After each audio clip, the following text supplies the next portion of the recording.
Қайырлы күн, құрметті көрермендер.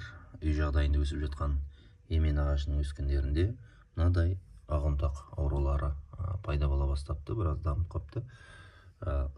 Бұл үй жағдайында өсіп жатқандықтан бұған химиялық препараттарды, яғни фунгицидті қолданбасымыз анық. Қауіпсіздік мәселесіне байланысты бұған ең жақсы үй жағдайында қорғайтын құрал ол ас содасы. Яғни оны дайындаудың үлгісі 1 литр суға 1 қасық үлкен қасық ас содасын саламыз, және шай қасық кішігірім сол ас содасын жапырағына жабыстырып тұратын, яғни жапырақпен ағып кетпес үшін сұйық сабынды араластырамыз. Шай қасық соны араластырып мына шашатын болсақ, жақсы көмектеседі мына аурулардан. Яғни сіздің үйіңізде өсіп жатқан түрлі өсімдіктеріңізде, немесе гүлдеріңізде, немесе түрлі жеміс ағаштарын, көшеттерін өсіп жатқан болсаңыз дәнінен осындай аурулар пайда болып жатса, ақ ұнтақ сияқты, онда сол жаңағы ас содасымен онымен күресуге әбден болады.